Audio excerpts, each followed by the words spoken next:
Welcome to Manhwa Recaps, spoilers ahead, watch out, and take care. Huge shout out and special thanks to the channel members. The series starts at the 8th floor of the tower called the Plains of Extinction. We see a group of adventurers approaching some form of an obelisk.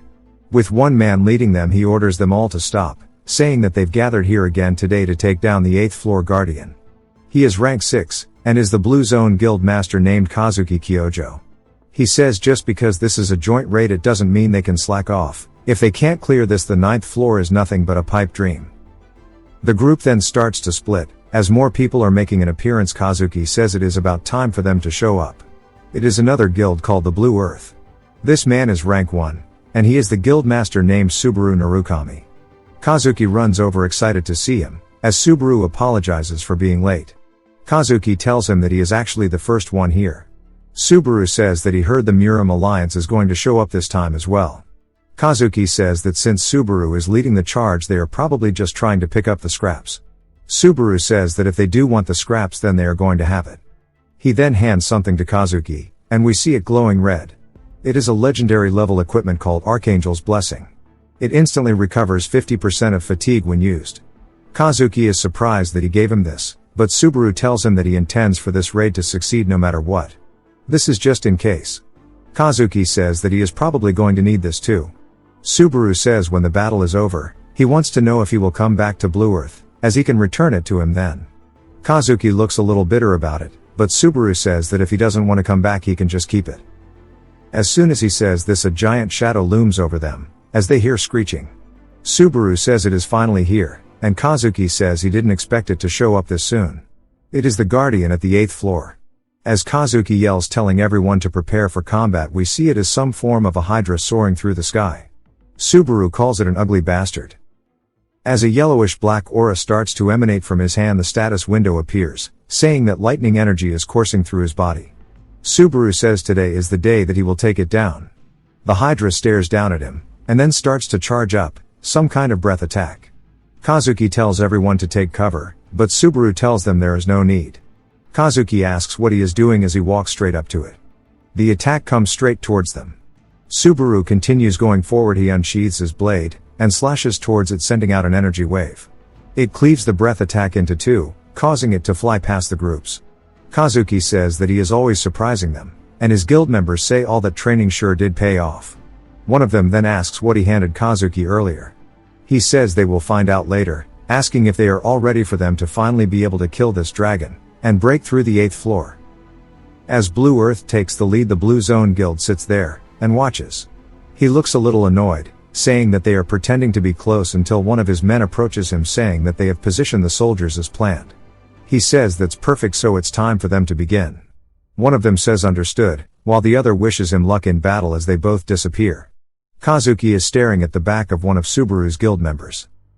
As the fight continues, everyone is doing their part. They are dealing with heads simultaneously. One of the heads comes in as a woman leaps over it. A man yells at her, telling her not to attack without saying anything. She raises her weapon before cleaving down, taking one of the heads off of the Hydra, and tells him that she shouldn't have to tell him because this is so easy. He then freezes the part that she cut off so it can't regenerate, and tells her that she has no idea how stressful this is. On the other side, one of the men is readying his sword, asking another named Toshiya if he wants to bet on who will deal the most damage, and he stabs forward, shattering the teeth of one of the heads. As it's reeling from the attack, Toshiya says that he's down, but the loser has to buy dinner, and then he cleaves off one of the heads. The other dude is definitely going to have to owe him after this. The head starts flying towards the magish girl from earlier named Chino. The guy apologizes, but she tells him not to worry, and to keep attacking as she uses a barrier to stop it from falling onto her. That is when Kazuki appears behind her, asking if she can block this too. She wonders what he's talking about before she feels a sharp pain in her chest. It's too late if she's spitting up blood. Kazuki says that they're way too cocky, and that is their biggest problem. Chino calls out for Subaru, and he turns only to watch her fall over onto the floor as Kazuki smiles at him. His eyes instantly fill with anger, and Kazuki tells him that this isn't the time for him to be looking away, as the Hydra is coming in for an attack at the same time. We get a little bit of a backstory. People were chosen by the tower, forced to climb, and prepare for the beginning that will one day arrive. It was the very first message every player sees. They don't know if it's a trial, or a blessing, because nobody really knows who left it behind, or what their aim is. To this day it's still wrapped in mystery. All they can do is obey the command they can't defy, and aim for the top, a place no one has ever reached. People from Earth, Murim, Runeterra, Elfid, Lucan, and you name it. So many different dimensions. Step forward, each carrying their own mission, which was to climb the tower fully. Back to the 8th floor, the Hydra is finally dead, as we see its mangled corpse littered across the ground with adventurers as well. Subaru's guild members have been killed, as we see him panting with his mask broken. He says he told them to run, calling them idiots, but they never listen. Everybody said the boss was impossible to beat, but they actually did it. But he doesn't remember him telling them to die on him though.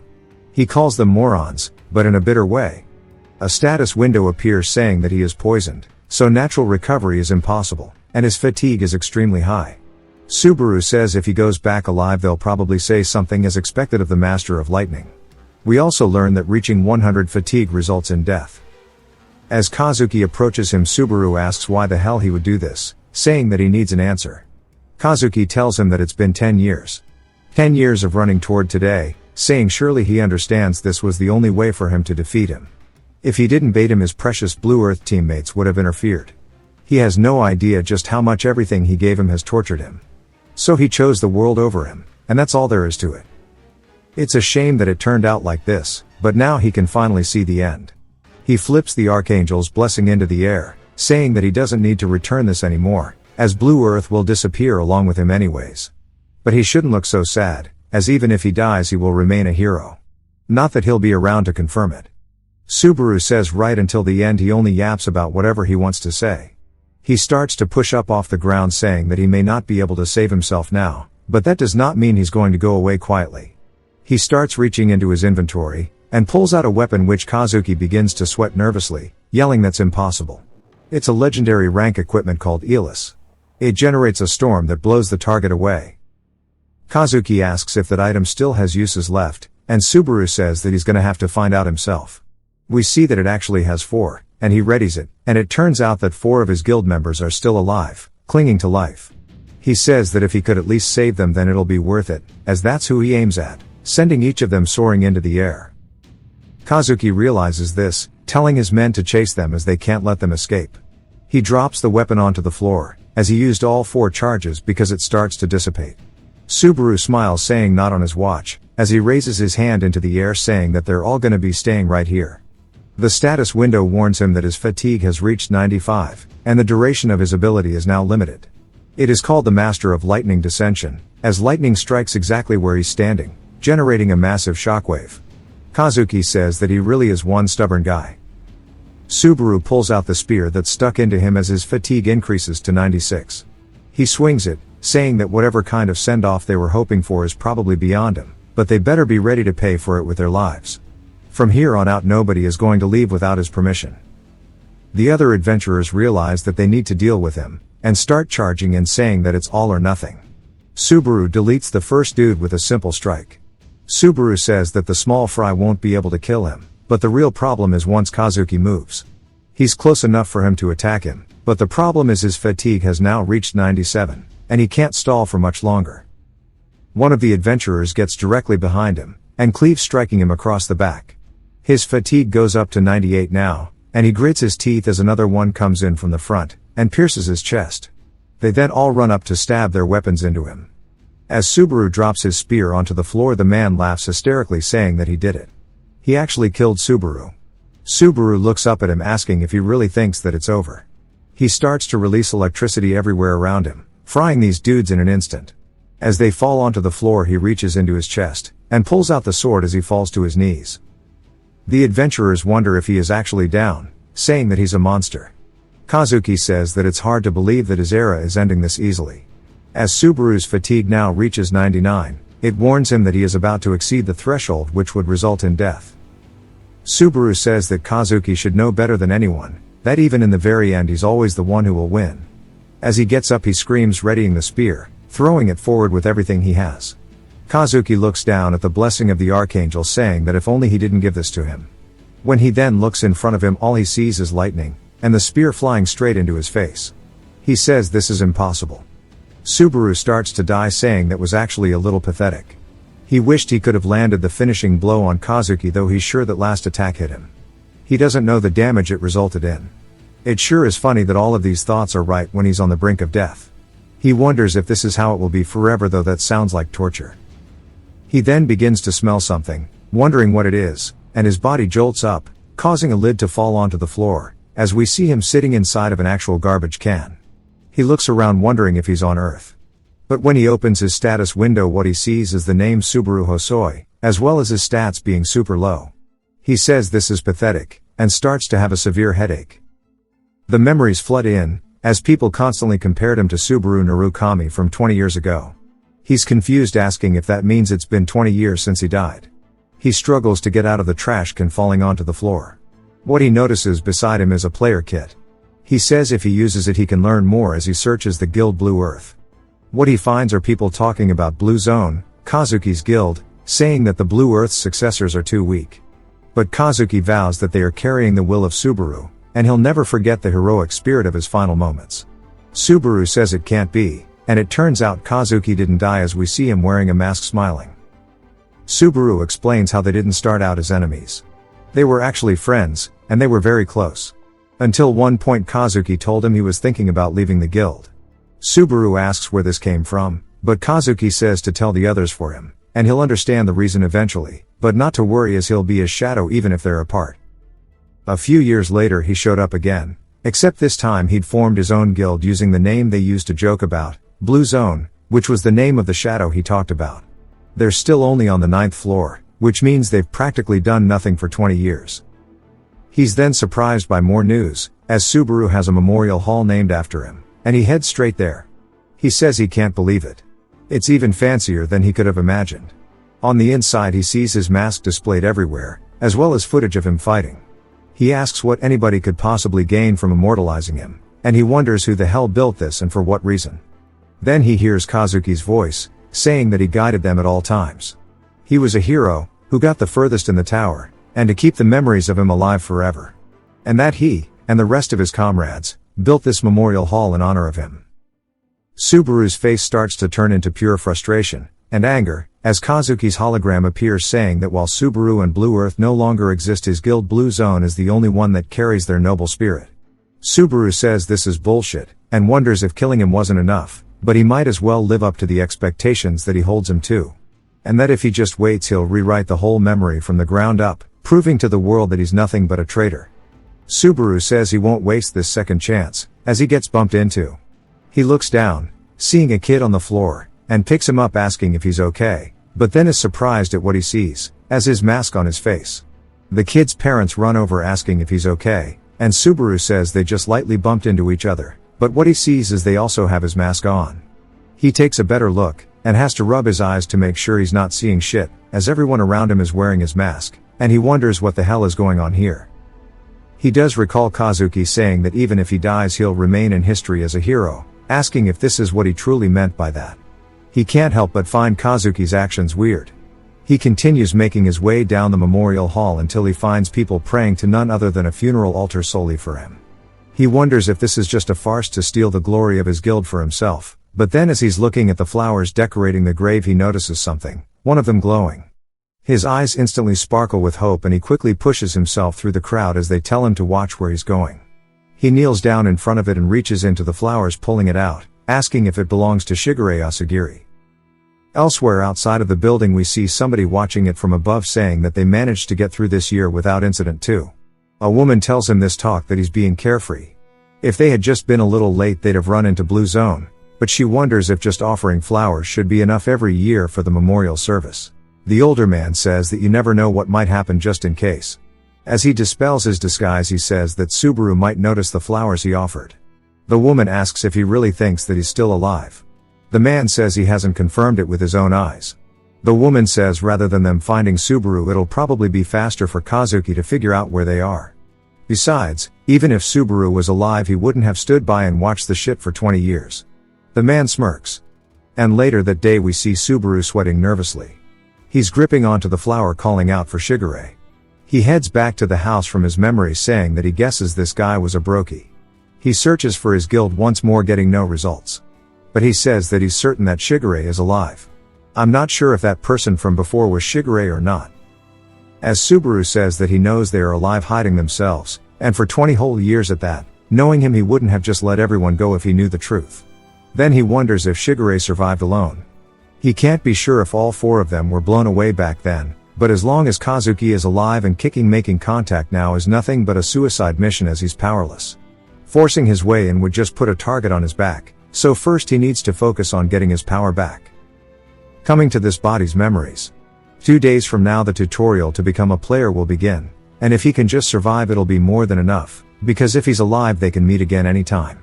2 days later he heads to the tutorial exam hall, and we see somebody just finish their test with 2 dead goblins on the floor.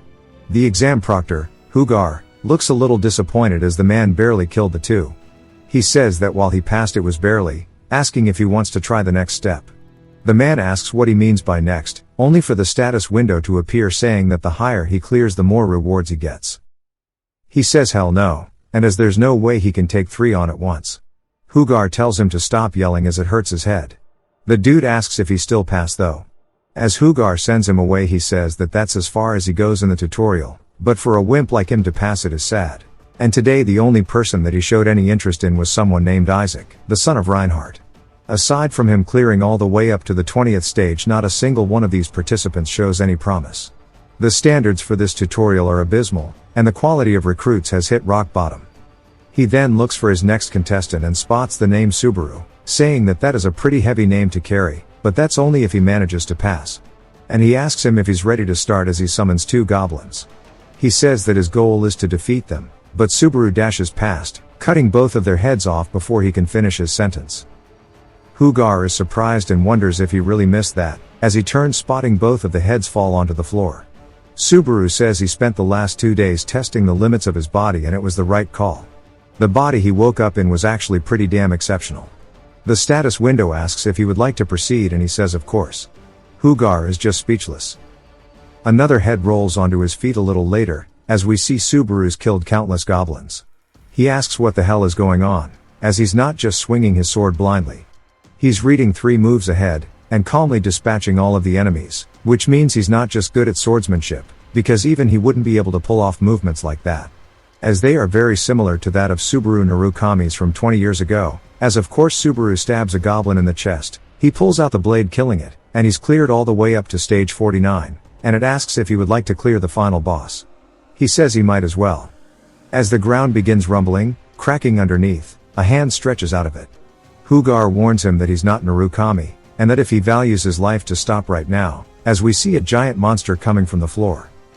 We learn it's called the Goblin King, and due to the fact that he's cleared this far it begins to grow enraged. Hugar tells him that he should give up before it's too late, as fighting that thing is reckless, and it's practically suicide. He shouldn't get greedy, and no matter how skilled he is he can't close the gap in stats. Subaru says that he knows that with his stats he probably can't deal any decent damage to him, even so he refuses to stop here, as he drops his sword onto the floor. Hugar wonders if he's actually lost it, asking what the hell is going on, but he knew something was off with this kid from the start. The Goblin King charges in as a needle pierces its thigh. It looks down surprised but also confused. It then looks up a little worried at Subaru wondering what he's doing, as he's pulling out the needles from the Goblin's Club. He says that he knows it must be surprised, but he wants to make a bet whether it'll take him down first or if he turns it into a porcupine. He raises 3 needles and throws it, 2 of them piercing each of its eyes. As it starts falling backwards grabbing onto them.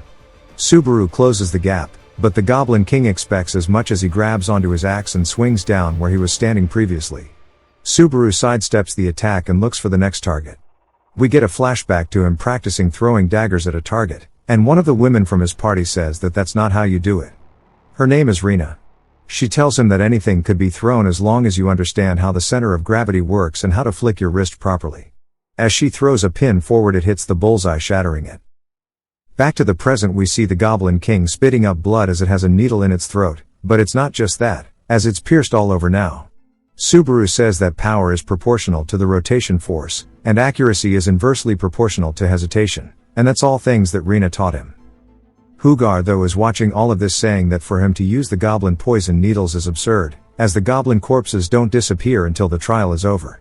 It's not just the swordsmanship he used to cut the goblins down, but also his throwing techniques are super advanced, and he must be a genius, but even a word like that doesn't even cover it. As the Goblin King starts to wobble, it falls face first onto the floor, and Subaru picks up his sword, saying that he has no grudge against it before killing it. The status window appears confirming it, but also tells him that he has cleared the stage 50 for the tutorial for the first time. Subaru says it's still just the tutorial, and he doesn't want to face that kind of monster in the practice stage. He starts to get spammed with status windows about how he earned credits and points unlocking the tutorial shop that can only be used in the stage. He wonders what he can buy with what he is now, as he has 2,400 points. He says even he's never seen this shop before, and he opens it. He starts browsing it, seeing that it looks like the range is anywhere from 5 to 2,000 points, and he's still gonna have quite a few left over. Something catches his eye as he's looking at a rare rank weapon. He says that he can't believe he can even buy stuff like this here. It is the nameless demon sword. He says that it's a piece made by a kindred. While it is tempting, in order to use lightning, which consumes his health, which is also fatigue, what he needs isn't a demon sword but a holy sword, as he spots exactly that. And it's a holy sword called Miranda. It reduces the user's fatigue accumulation and increases combat duration. He says that maybe he should prioritize destructive power and pick the demon sword though. But also he's on the fence because neither of them are really a guaranteed method, and he debates on how to spend these points. I'm glad that he's one of those characters that actually thinks before just making a gut decision. He notices something else, as he can still scroll on the menu, and he finds a skill called Wedge of Greed. It's a rank F skill, and it suppresses the side effects of skills and items by the user. But it requires 10,000 credits to do so. Though the skill itself is only 1,400.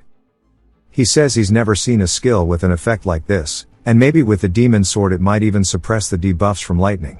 He purchases both it and the demon sword at the same time, saying that it's worth a shot to test out.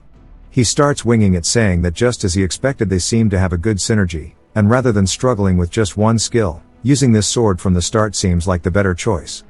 Hugar recognizes the blade, saying that was a good choice, as the item and skill that he picked has high compatibility, but as a supervisor he cannot understand it. He introduces himself, then asks why he picked that. He doesn't know if it'll be useful, but he also can't say it's efficient either. Subaru asks if he's really trying to get him to explain every single detail, and Hugar starts to get annoyed, asking what he's talking about, asking where his manners are. Subaru corrects himself using formal speech, asking if that's what he's wondering about. Hugar says that he must be tired after the exam, so he'll let it pass, and there's no other special reason. Subaru actually recognizes him, as we get a flashback to a younger Hugar. There's no way that he only aged 20 years, that is like 50 bro, who is he lying to? Hugar asked for an autograph. Subaru says that he doesn't have one, and Hugar told him that just writing his name would be fine. Subaru says times have changed, but mostly it seems that he just lost all the hair on his head. He has no intention of answering his questions though, so he wants him to maintain the confidentiality of the exams. Hugar sighs, saying that if that's how he wants it to be, and that he'll drill in the manners he lacks himself, asking if he would like to join the Chivalry Guild. Subaru says no, but Hugar tells him that it's rare for a supervisor to scout someone personally, and asks if he'll move to the second floor. Hugar tells him to wait, but Subaru does it anyway. Hugar says that he's disappointed, as Subaru spawns into the second floor called the Land of Beginnings. It's absolutely flooded with adventurers. He says that he's finally back in this place, and he sees a chance that one would normally never get. It's a second attempt. Since he's experienced it once, he has to handle things better than before, for the sake of the comrades who might be waiting for him, but also for the sake of those who've already died. Subaru heads to a private training room for self-training to test his newly learned skills. The receptionist asks which floor he came from, and Subaru says he just came up. It's a place that every player frequently visits. The dude says he should just use training room 1, as there's a straw dummy. Subaru says he'll use number 5 though. The man is surprised but tells him that it'll just be a waste of money. Subaru says he appreciates the concern, but he wants 30 minutes. The man tells him that there's no refunds if he leaves halfway through. He can't believe he's acting like he's some kind of protagonist of a drama. Subaru spends the credits and explains that the higher the number, the harder the room. For a newbie player with no gear, getting side-eye is natural. As he enters room 5, he says it's time to get started. He grabs onto the blade and starts to unsheath it. As it recognizes him as its owner, it increases all of his abilities temporarily, consuming his health and mana, but Wedge of Greed activates, resisting the backlash of the sword, returning some of his health and mana. But it fails to resist at all, and he loses some of his fatigue. He says as expected it's too weak, but he just needs to push himself a bit more. The sword then starts to absorb more of his health as he spits up blood, but his abilities will increase proportional to his health loss. He wonders if this is truly his limit but says that it's still within his expectations. He uses 10,000 credits to level up his Wedge of Greed skill. As we see his hand trembling, it eventually subsides, and it is now rank E. He resists the sword's backlash, which is a partial success. He then swings again as it consumes even more health, increasing his abilities even further. He says that with this it's more than enough to call it a success, and he can test his strength as he starts running straight forward into the traps. A little later we see the receptionist falling asleep, and he wakes up to somebody walking past him and asks if he's still dreaming or hallucinating. As it's none other than Subaru covered in blood leaving the building. He says it feels like not even 10 minutes have passed. There's no way that's the guy who went into room 5. He goes over knocking on the door asking if he's still in there, but when he opens it he's startled by the fact that it's been completely wrecked, and he asks what happened here. The next day Subaru wakes up in his bed asking how long he slept for as his body is all stiff. He says that with this warring normal cursed sword he wouldn't have gotten off this easy. The physical burden has definitely increased, and he managed to draw out the sword's power, and normally with his stats he shouldn't even be able to lift the sword let alone use it. The compatibility between the Wedge of Greed and the sword is perfect, meaning that a lightning combination should work just as well, but the problem is the skill levels as it costs too much to upgrade, and he's poor as hell. He says now he's even struggling with credit management and he's fallen so low. He then hears a guy yelling asking everybody what's up as he's here on an expedition to the 2nd floor, and it brings back memories of his fresh newbie days here. Today's theme is how much for trendy youngsters gear, asking if they're excited. Somebody then donates 1,000 credits and he pours coffee on his head, thanking them. Everybody else cringes asking what the hell he is doing. Even Subaru asks if that dude is all there in the head. While he was browsing how to earn credits he learns that it's the era of PvP and that tons of people are live streaming. He says that explains what the dude was doing earlier until somebody recognizes him asking Subaru if he's really come up here too. He says it's crazy running into him here, asking if he's staying around nearby. Subaru says that his body is reacting instinctively with fear, and it looks like they didn't have a good relationship. The dude tells him that his friend is talking to him so he should stop ignoring him, as it sounds like he's talking to himself. Subaru says this is not just a simple fear engraved into his body, as we see his hands shaking. He says that he just came up.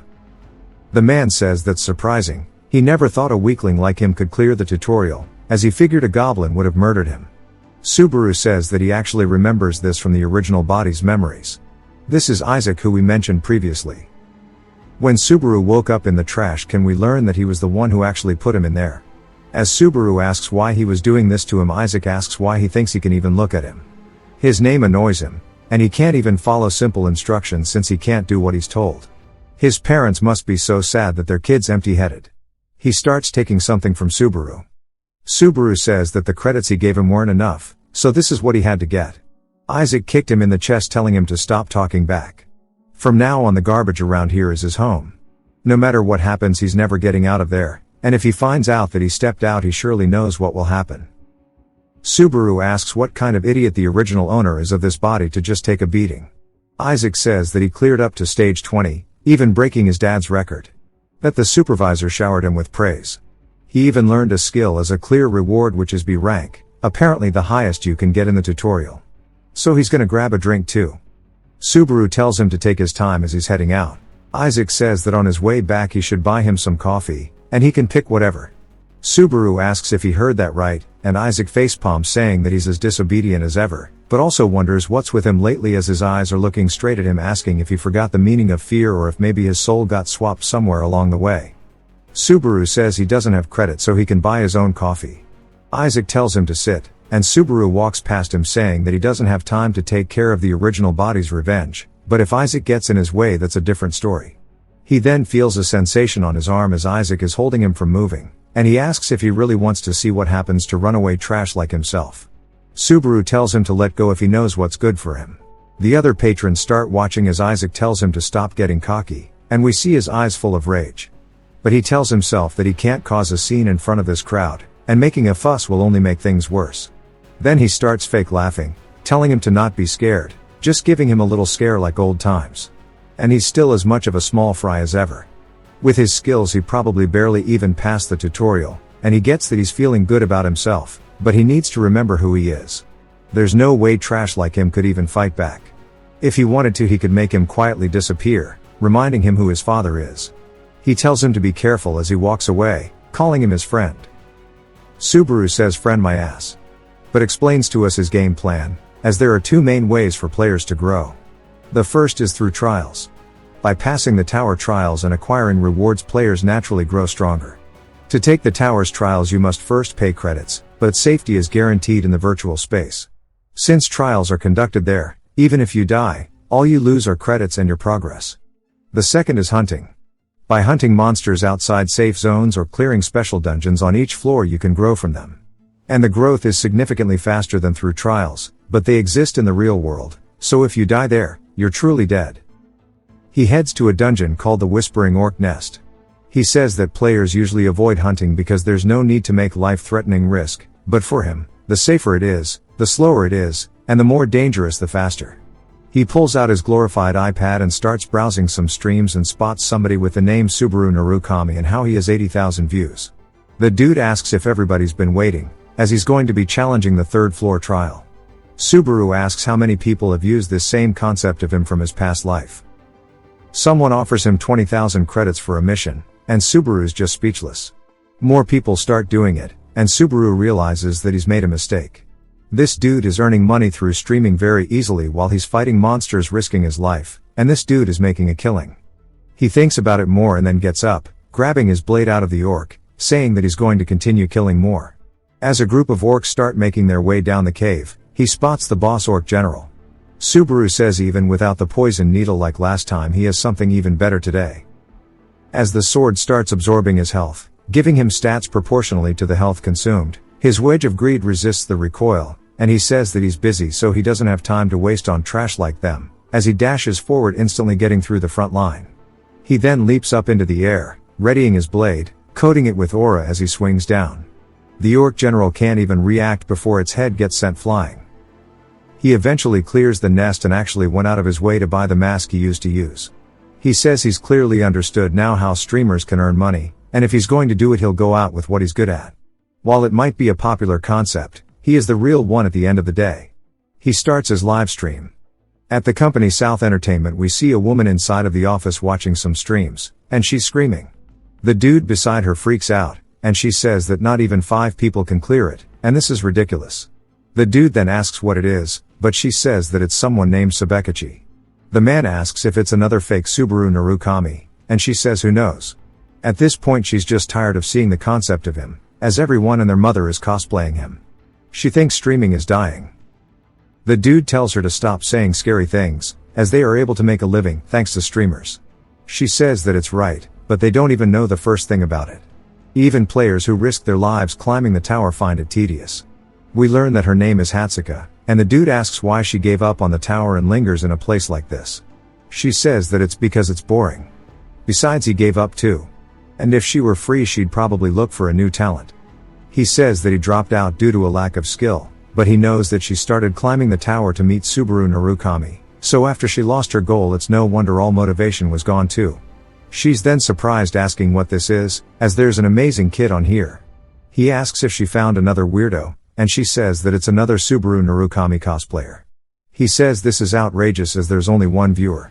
He asks how this is meant to be talent scouting, as she's watching a second floor player, and she's the only viewer. She says that's true, but when she sees someone wearing the mask she can't help but get her hopes up. And she tells him to give her 1,000 credits, and he begs for forgiveness. I have no idea what just happened. Back to Subaru. It's now time for the second floor first trial. He needs to clear the dungeon of beginnings and exit. Achievement points will be granted based on monsters defeated. He says that this isn't so hard, but still the feeling of someone watching him is actually a lot of pressure. A viewer named Love Money asks what floor he's on and if it's his first time being here. He says that it's his first challenge, and it's the second floor. Love Money asks if it's okay to stream then. If it's his first time he probably doesn't know his way around. As he's walking forward, a monster is on the ceiling and flies straight at him. He grabs it and throws it into the floor, killing it instantly, earning 1 achievement point. He asks if there's a problem with him streaming even though he's new. As he continued making his way through the cave, he now has 3 viewers. Someone named White says that his reflexes are insane, asking if people from the second floor stream now. Love Money says that she sees them occasionally, but they quit quickly because their viewer count doesn't grow. It's safer to not be greedy, and wait for party members to move together. Subaru thanks her for the advice, but says that's not possible, as he prefers challenging things alone. Love Money and White both say that he's doomed, as the people in the chat are flaming him. Subaru says that just using his name is getting viewers without having to do anything. A monster crawls up from the ground behind him and starts to beeline it straight for his cankles, and he grabs onto his blade and plays golf with that thing, saying for now he plans to try to see how far he can go. As he defeats the creature, Mud Merman, he gains 2 points. Some people in chat say they didn't even see it. More of the bats start to fly in from above, and with one strike he cleaves half of them, and quickly pushes his way through with brute force using the minimum movements required. Love Money asks what the hell that was, and the rest of the chat is startled. He now has 10 viewers, and he gains even more points for killing the bats and merman. Subaru says if they focus on sound they'll know which direction they'll be coming from, and how many, as he's defeated a whole group of them now. Chat says he's not a beginner at all, asking what his level is, and he says that he's thinking about something. In reality he just says it's still not enough. He wants to accumulate as many achievement points as possible before he gets out of here. People in chat ask if he's been going straight the entire time, and that he really should have researched properly. As he continues walking forward he stops before looking up, spotting a whole horde of bats. They open their eyes, and unison all staring down at him. People in chat already say he's done here. Now someone named My Lonely Stream gives him a mission. If he defeats them all he'll earn 100 credits. The chat starts laughing at how little the credits are, saying this is a trap. Subaru thanks Lonely Stream for the credits. Back to South Entertainment. The dude slams his table, asking what the hell went wrong. It was fine up until the 6th floor, and now they fail here, and he wants his money back. Meanwhile he looks over at Hatsuka asking if he was too loud, apologizing. She's just glued to her phone speechless, and he asks what she's even looking at. She says something's not right, and he says that she lost her money. It's fine, he can just give her some more. But she says that's not it, and that it's this Subaru Narukami guy. He asks if she's still watching that stream, but instantly he as well realizes that something's strange. As the entire chat goes crazy calling Subaru insane, the dude asks how many he's taking down alone, and Hatsuka tells him all of them. Subaru raises his blade, and we get a flashback of Sephiroth from Final Fantasy saying that he's amazing. As even him changing his sword's direction mid-swing, his breathing and gaze never wavered. Subaru asks what he's talking about, and Sephiroth says that it only looks like he's cutting them down in a single swing from the start, but he's calculating the enemy's movements, and even predicting it, asking how he's doing it. Subaru thinks about it saying that there's nothing special, and Sephiroth calls him annoying. Subaru says that maybe it's better if he can't do it, and Sephiroth says normally you can't. Turns out that this is Shigure, and this was the dude we saw on the roof before. He says what's important in communication is matching eye contact to conveying things immediately, and he explains that when taking down a group of one-eyed bats at once you shouldn't think about targeting each one's eye individually. They always attack while thrusting their heads forward, so the more there are, the bigger the opening they create. As he cleaves through the final 3 they fall onto the floor, and chat says that whoever called him a noob needs to step forward. And Subaru says that's how it's done. The chat says that's an awful explanation, and someone else says they're on a higher floor, yet they're being lectured by someone below them. Subaru says communicating with them is tough, and Love Money reminds him to accept the credits. He thanks Love Money, saying that he forgot. He then goes onto his iPad, and sits there for a moment blankly, and he asks how he's meant to accept it. Love Money starts laughing at him, saying that he really is a beginner. Love Money tells him to tap the accept button from the mission in the top section of the chat box. He thanks them, and says that the next area should be the last, as he now has 20 viewers. Meanwhile Hatsuka is screaming, saying this is bad, and she can't stop fangirling. The dude says that she's the bad one, and she just hurt his damn ears. She asks if he's ever seen something like this before, and he tells her to stop overreacting, as it's only the 2nd floor. She says of course she's overreacting, and he apologizes. She starts to fantasize saying that this could be fate, because of course she was a Subaru stan, and that it might even be the reincarnation of him, as you see it in novels and stuff all the time. The other dude says that as soon as it's all about Subaru she loses all reasoning. If only he knew she was right on the money. She says that she's starting to feel dizzy, and we finally learn that his name is Ian. She asks what he'll do if she closes her eyes, and he yells telling her no. She asks if she really can't close her eyes. He says that he knows she's trying to scout him. She tells him that he's perfect though. Ian reminds her that he's a brand new streamer. She says that she knows, and he tells her that she doesn't. If they tell that department head again, they'll just get chewed out. She says that he was just gambling earlier, telling him to stop acting so high and mighty, and that he should just wait and see. As she looks back down at her phone, Subaru is standing before a giant door. He says that this is the dungeon's end. He opens it, and says that he's been waiting for this. As the boss is Wolf Warrior Greg. The chat says the pressure is insane every time they see him. As his goal is to gain the Wolf Warrior's approval. He says the Wolf Warrior isn't a monster created for hunting. He is a gatekeeper that assesses the strength of players who clear the starter dungeon, and judges whether they can proceed. Somebody then offers 3,000 credits if he defeats the Wolf Warrior. Subaru looks surprised by this, and chat laughs saying that he's totally being baited into this. Greg's head starts to raise as he stands up, greeting Subaru, saying that it must be time for another one. Greg stares at him asking if he's alone. He's confused, asking where everyone else is. Subaru says that he's the only one here.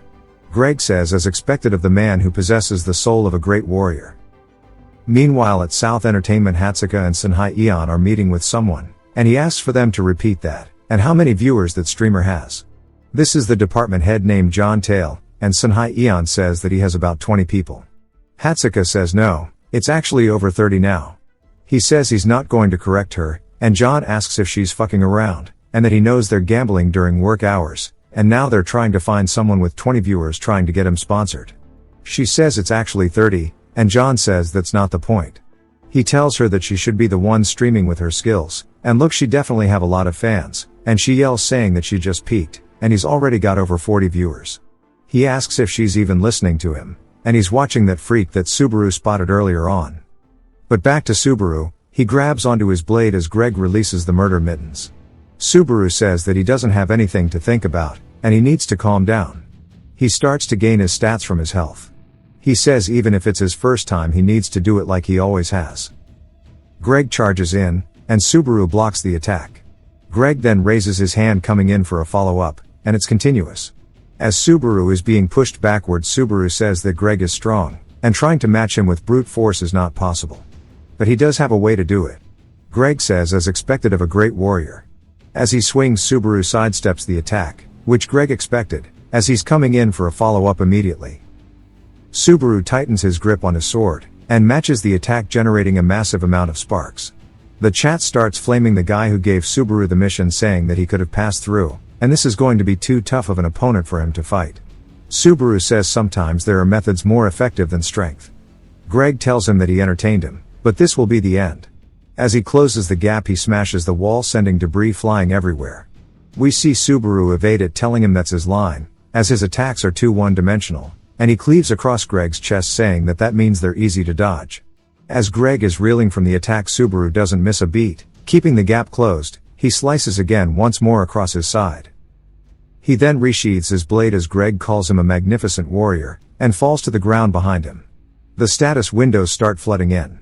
Subaru's gained multiple level ups, stats, and achievement points. The chat says this is the first time this has ever happened, and a lot of them are speechless. Subaru says he's defeated him, so it's time for his mission rewards. He claims it's saying that he'll put the money to good use, and now it's time for him to move on as the door opens. But as he walks through, he gets absolutely spammed with status windows mentioning all the types of trials. People go crazy in chat saying that there's only 16 known ones so far, and he's gotten so many, and that this must be the world record, but also that the choices are proportional to the player's talent. It asks if he's going to choose the lightning trial, and they say if he's going to use the name Subaru Narukami he better. Subaru says of course, and then he selects the trial as he gets teleported to it. Back at Southern Entertainment, they're all watching him on the TV now in John's office, and they're going crazy right after he defeats the wolf. Hatsuka says that she told them, and there's already 60 people. There's never been a streamer whose numbers grew this fast. Then normally the missions only come in a hand, and normally you only get 1 to 3 missions, but he got over 13. The boss says that it's impressive, but for him to defeat a wolf warrior, it's never been done before. That said though, he's still a rookie streamer only on the 2nd stage. The risk they'd have to take to jump on board with him is too big. Hatsuka asks him to make a bet with her. If he fails to acquire lightning, both her and Sunhye-eon will work with a fixed salary of 5 years. On the other hand, if he succeeds, he needs to sign him without any excuses. Sunhye-eon throws her across the room asking why the hell she included him, and he says he doesn't know her anymore. John says even if he made it to the trial, he wants to know if she thinks there's a chance, as the only player to have ever actually acquired lightning is Subaru Narukami. She says that they won't know until he tries. Her mouth looks cursed here. John laughs, saying that he's gladly going to take that bet, and Sunhye-eon's begging that he doesn't. Back to Subaru, it's time to commence the trial of lightning. He spawns in, and as he starts to get his bearings, someone yells telling him to watch out, and tackles him from the side, saving him from a massive attack. The dude looks up yelling at him, and Subaru is staring at a giant. The dude wonders what he's staring at, asking if he wants to die. The status window says that he needs to defeat the giant fragment, but Subaru just wonders why this guy is here, as the giant's readying yet another attack. People in the chat ask if something went wrong, because he's meant to appear in the giant race episode, not the trial of lightning. Subaru says that this thing is meant to appear in the second half, wondering if something changed because he defeated Greg. The giant swings down where he is standing, and Subaru dodges with bare minimum movements. He says that it's just big, as it's still slower than Greg, and it's a good thing that he knew the info beforehand. The dude comes back saying that he went through the trouble of saving him, so he should hurry and run. Subaru guesses he'll clean this up quickly before he gets interrupted. He starts to gain stats from the sword. We already know how this works. As he and the giant both ready themselves for an attack, the club comes down. Subaru sidesteps while the club hits where he was standing.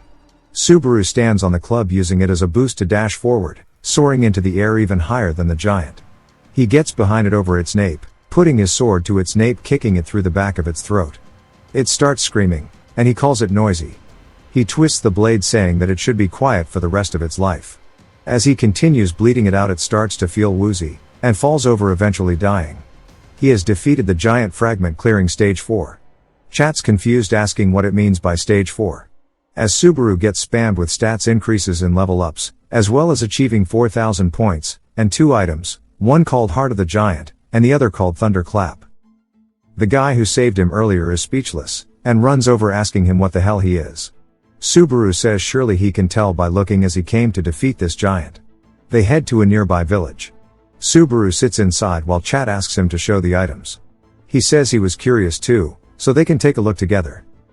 He pulls out the Heart of the Giant, which is a rare rank accessory that enhances health and recovery, but also gives a flat health bonus.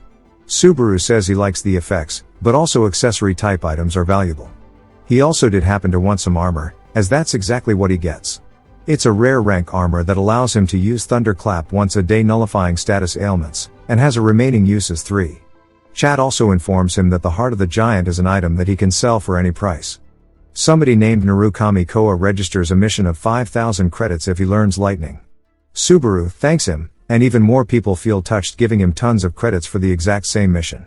Subaru thanks them all, saying that he will definitely show them to it, but also he can't believe there are this many people waiting for lightning, and perhaps he might have been a more significant existence than he thought. There's a knock at the door before Subaru tells them to go ahead and enter. We see the man from earlier, and another adventurer with him.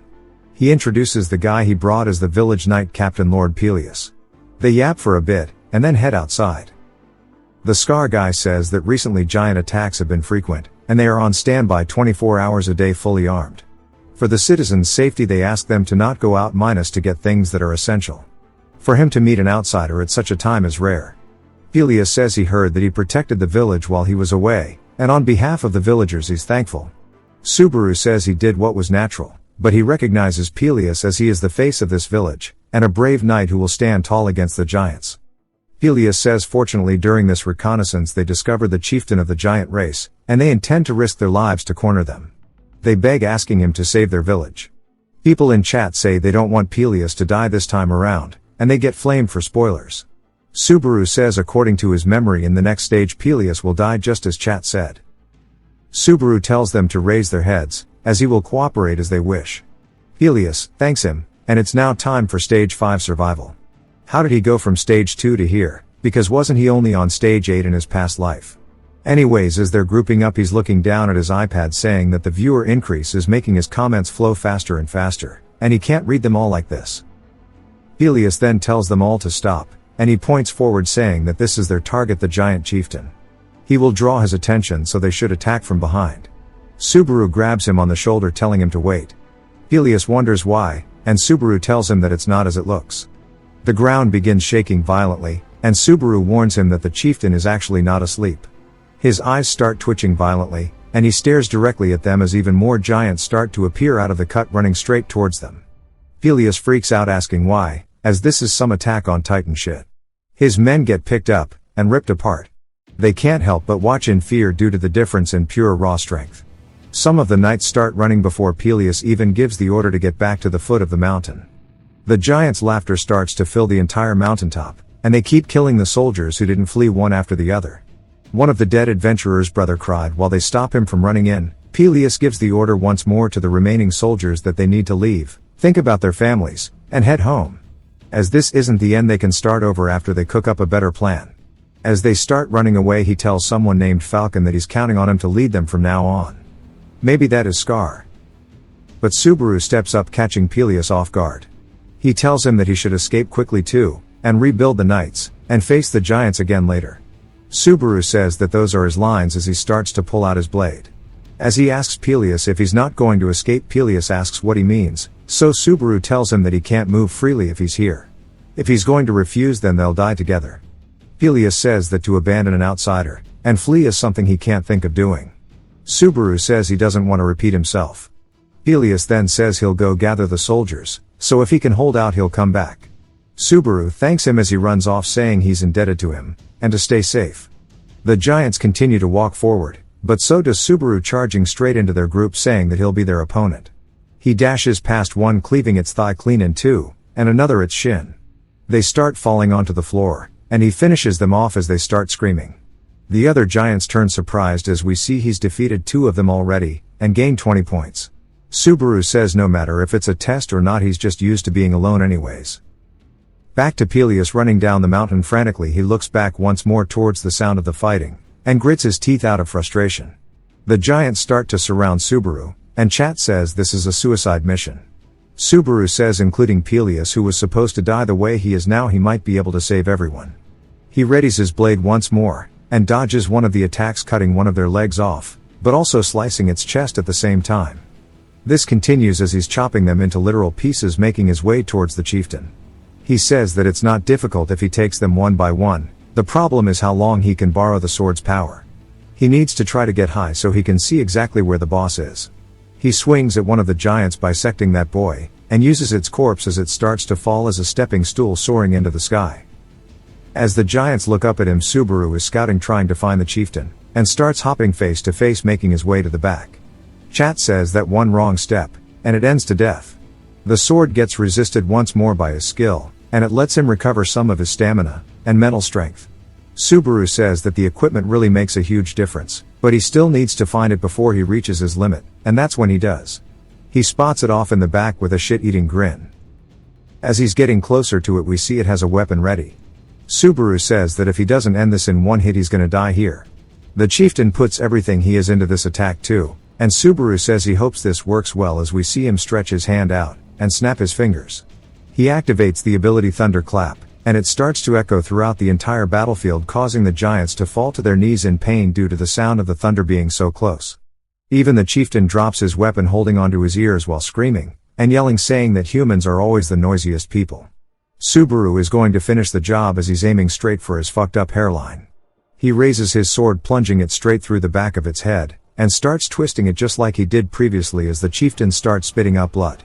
It falls backwards onto the floor with Subaru still on its head until it crashes down. Subaru steps off as he has now defeated the chieftain, which is called Giant Seed. He has cleared the stage and achieved a remarkable feat. His level goes up as well as his stats.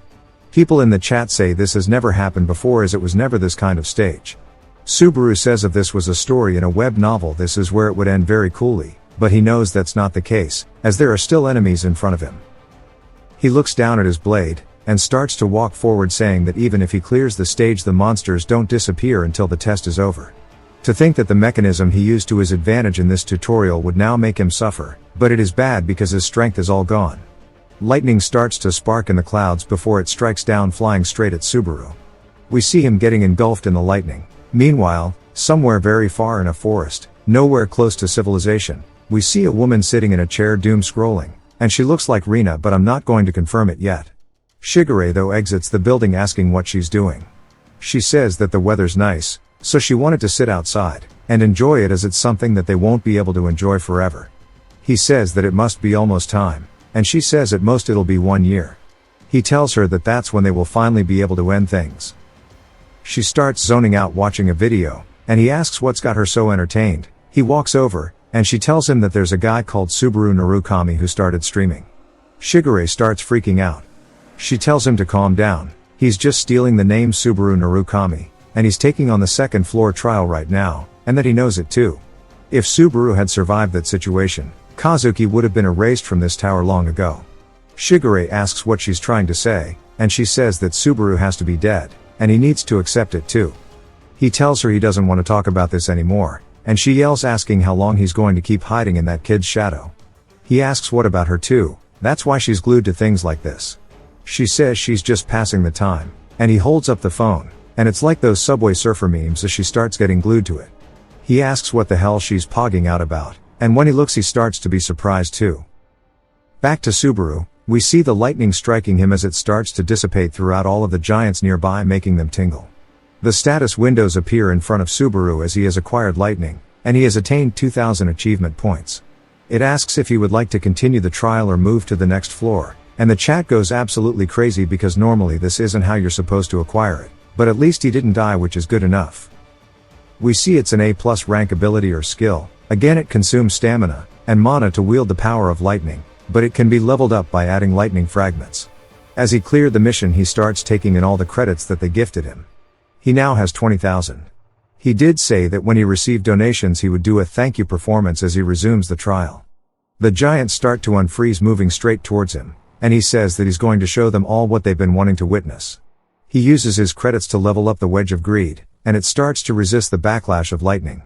He says he'd like to let it spread through his entire body, but right now he can only settle for his hand, and he says every single one of these giants are about to get their shit cooked.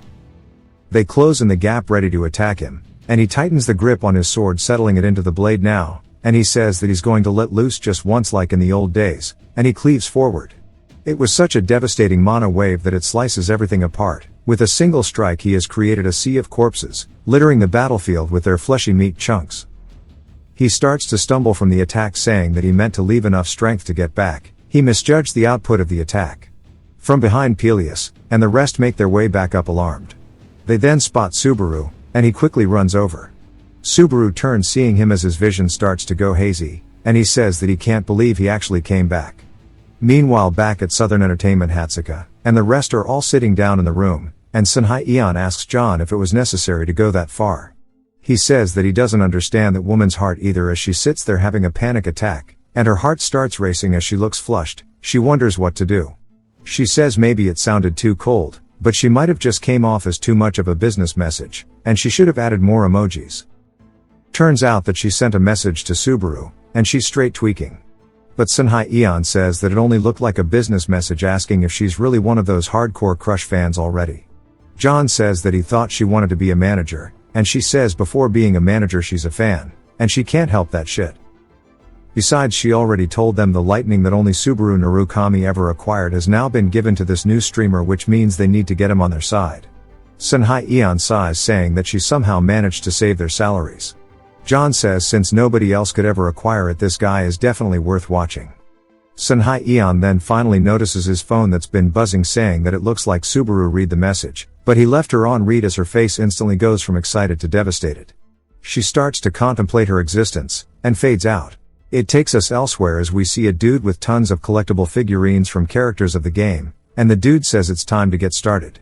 This is a streamer who specializes in analyzing player battles, and using his sharp insight and battle IQ he's built an unshakable position for himself as a streamer named Hawkeye. He's been showcasing sharp analysis while watching the footage of various players, and among them was a dude who just joined Kazuki's guild named Amon.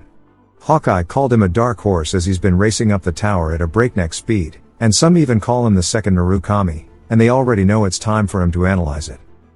Also included was Kazuki, a former member of the original Blue Earth, and he's now a player representing Earth, and the pressure weighing on his shoulders must be immense, but today he'd like to take a closer look at his skills. Of course the cross-generational legend Subaru Narukami was no exception, and when you think of a player leagues above the rest, that's what comes into mind. He starts his livestream with a bang, greeting everybody, and saying that today they'll be locking on with this Hawkeye, and dissecting the hottest player right now, who of course is an upcoming streamer named Subaru Narukami. He's not gonna lie, straight out from the start, this shit is absolutely insane, and the chat watches asking what is even happening, and Hawkeye starts tweaking, saying that no human would be able to handle a freshly acquired skill like this, so that talent is insane. He controlled it exactly, and only loaded what he needed into his sword, without a single bit of wasted power, though we know that's a lie because Subaru himself said so, but Hawkeye says that fine control, and technique, as well as the focus that makes it possible, and the judgment to use it precisely, he hasn't made a single mistake in this whole fight, and he bets half of them don't even understand what they're seeing, and that this guy is definitely going to be a big deal, so he's gonna keep an eye on him in future streams. He then says he forgot to give his one-liner, and tells them that speaking strictly about control, he might even be close to Subaru in his prime. Speaking of, he wakes up, and the status window tells him that stage 6 is on standby, his fatigue has been fully recovered, asking if he wants to suspend the trial. Subaru explains that 2 conditions must be met in order to temporarily suspend it: A, you must have cleared the previous stage, and the next stage must have not started yet, and B, fatigue must be 0, in other words you must be fully recovered. He says that he's still mentally exhausted though, and that he might pause it for a little bit. He looks down at his iPad, thanking everybody for watching this stream, but wonders when his view count got this high. He says he's sorry, but the next stream will be the day after tomorrow, as he needs to rest fully for tomorrow. He then ends his live stream, and starts to explore more of the stage. He sees a gate off in the distance, but then gets a message, and it's none other than Hatsuka from Southern Entertainment. He says it must be spam mail, but he is a little curious about it. He heads back to the inn, and starts to look into the company. He says the world sure has changed since companies only for streaming exist now, and it's a pretty big one, and among the companies in the entertainment sector it's definitely top tier. He then sees that Hawkeye is part of Southern Entertainment, and recalls seeing his name multiple times in his chat as people said that he's been being praised by him. Of course, still on the second floor we see none other than Isaac going back to the inn, as Hawkeye says that in terms of control alone he might be just like Subaru in his prime. Isaac says to stop fucking with him as the guy just got to the second floor, and Hawkeye's a scam, and when he reaches where he is he'll rip his eyes out himself. He spits on the floor, saying that his moods were ruined first thing in the morning. He then laughs as he spots Subaru sitting alone at a table, saying that it must be an unlucky day. Everywhere he goes he sees things that piss him off. He purposely walks over to the table, bumping the coffee onto Subaru. Subaru says that shit's hot, and realizes that it was Isaac. Isaac starts to chuckle, saying they've been running into each other a lot lately, and the second floor sure is small. Subaru starts to look back through his phone, and Isaac says that if he wants him to compensate for his coffee he will, because he knows he's broke, and pathetic. Subaru ignores him, and it pisses him off. He says that he's pretty sure he warned him last time, and he must have a screw loose in his head. He grabs him by the collar, telling him to wipe that smug look off of his face, as he won't let this slide. If he wants to get his ass kicked he should have just said so. Subaru grabs his wrist, saying he's sorry, but he doesn't have time for this today, as he forcibly moves his hand away. He even leaves marks on it, as Isaac wonders if he's always been this strong. Subaru says that they can just say that he paid for the coffee, thanking him for the treat. Isaac yells, telling him to get back here, as Subaru closes the door, and exits.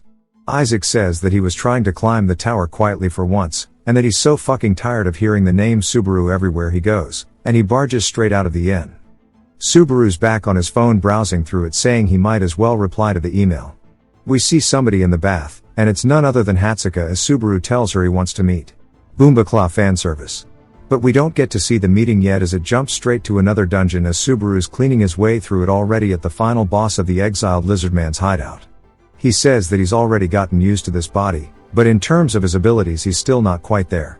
As the boss, which is a salamander, starts to crawl straight at him, he says in order to prevent an accident like last time, he needs to master the use of lightning. He needs to test what the maximum output is. He starts to charge lightning into his legs, leaping straight up towards the salamander just like he would in his previous life. The boss opens its jaws, and shoots out a fireball.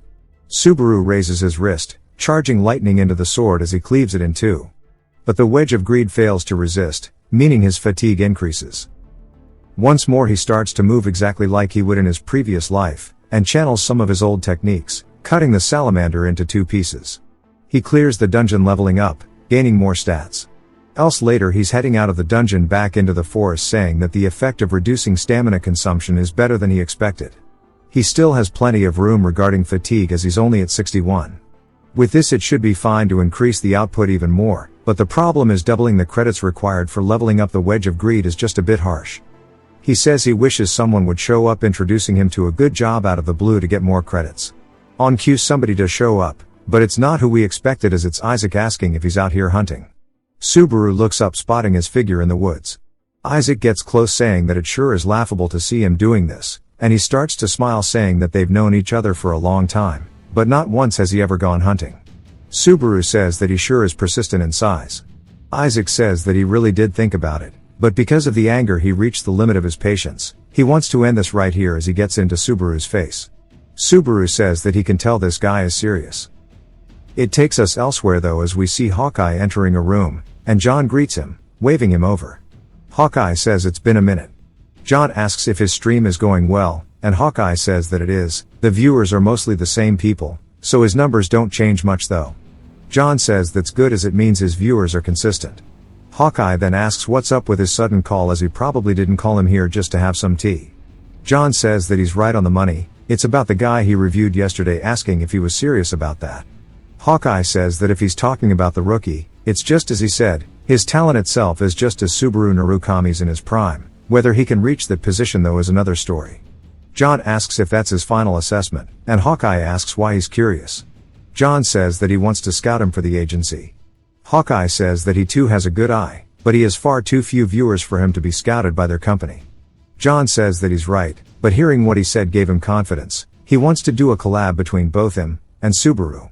Increasing his viewers and raising recognition is their job. Back to Isaac, he says there's only the 2 of them right now. Subaru says no shit, and Isaac says that this is happening because he got carried away and entered a dungeon by himself. That's why he told him to stay back. With the air of someone who climbed up by a fluke, surely he doesn't think that he could become worthy of his name Subaru. Subaru says he didn't expect there to be an overflowing amount of people with the same name cosplaying him, and he sighs saying that he'll ask him one thing too, wondering why he treats him as an enemy always. Isaac tells him that it's because his name is Subaru. He asks if that's really the only reason he hates him, saying that everybody else likes the name. Isaac asks if he's serious, saying surely he knows who his father is. Subaru asks why this has to do with his dad. He always brings him up whenever he can, it seems. Isaac explains that his dad Reinhardt is a high ranker of the 9th floor. Subaru then recognizes it, saying that must be the one-strike swordsman. As it turns out he bodied Reinhardt. Isaac is from a different dimension, as Subaru is from Earth. And Isaac and his father are from Runeterra. He bodied him with only a single strike, ending it in less than 30 seconds. Reinhardt tells him to wait as he can still fight, but he passes out. Isaac screams, telling him not to say his father's name so casually. So Subaru says in short the reason he sees him as an enemy is because his dad got the nickname of one-strike swordsman because of the original Subaru, and that he asks if he even understands how much Subaru Hosoi had to suffer because of that. Isaac tells him if he spouts any more bullshit he's gonna deal with him here, but he changes his mind as he starts to release his fire aura, telling him that he takes it back.